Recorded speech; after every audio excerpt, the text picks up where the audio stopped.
एक ही पीढ़ी के लोग अभी जगे थे, तब तक शिक्षा पर रोक लगा दिया गया, शिक्षा का व्यवसायीकरण कर दिया गया और जो भी सरकारी स्कूलें थी या तो समाप्त कर दिया गया या नहीं तो उसको समाप्त करने की बात की जा रही है। साथियों, इस परिवेश में आपके बच्चे नहीं पढ़ सकते, आपके बच्चे अच्छी व्यवस्था में नहीं जी सकते।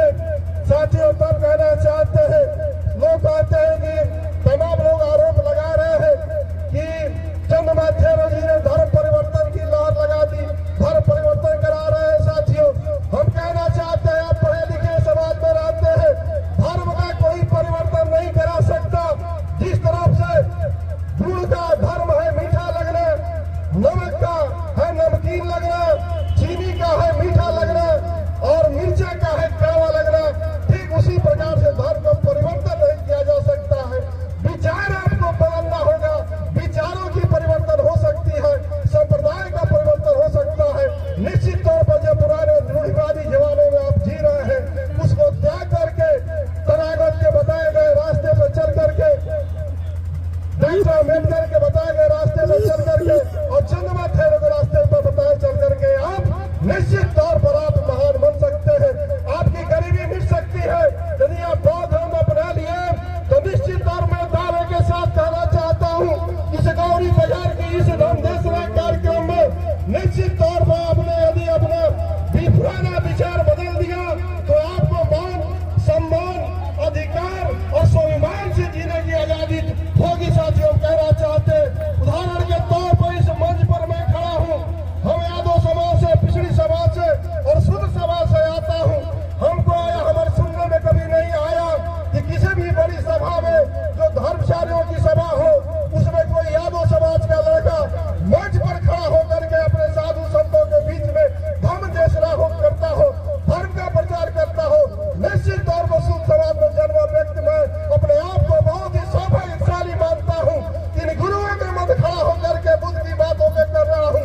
एक धर्माचार्य हूँ, एक धर्माचार्य हूँ, एक धर्म प्रचारक हूँ, इससे बड़ा सम्मान और क्या हो सकता है। साथियों, हम कहना चाहते हैं पुराने विचारों को त्याग करके ही ऐसे सम्मान को पाया जा सकता है। साथियों, निश्चित तौर पर आज की तारीख में हम इन्हीं शब्दों के साथ ज्यादा मैं बात नहीं करना चाहता था, लेकिन हम कहना चाहते हैं तुम्हारा कौन है दुश्मन, उस दुश्मन को पहचान लो।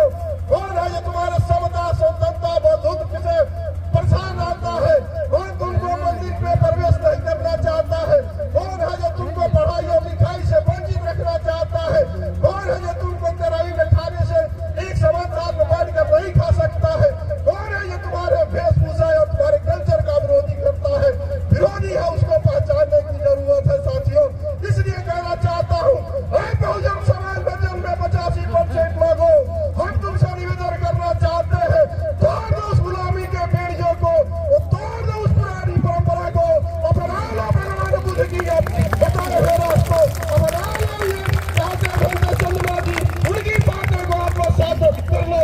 निश्चित तौर पर आने वाला समय तुम्हारा स्वर्णिम युग होगा, वही स्वर्ण युग होगा, वही बाबा साहब अम्बेडकर के सपनों का भारत होगा। तब हम साथियों कहना चाहते हैं, किसी के बहकावे नहीं आ रहा है। आप सभी हम धर्म उपासनाओं से उपासक साथियों से कहना चाहते हैं कि आज ही ये वक्त लीजिए, आज ही प्रतिज्ञा लीजिए कि पुराने ख्यालों में हम जीते हैं, पुराने परंपराओं को जिसको हम मानते हैं उसका आज ही हम त्याग करते हैं और अपने नव जीवन के प्रारंभ करते हैं।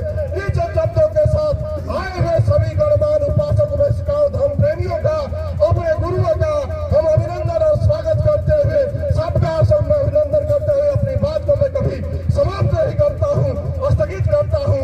जय हिंद, जय भारत, जय संविधान, नमो बुद्धाय। बहुत बहुत धन्यवाद परम पूज्य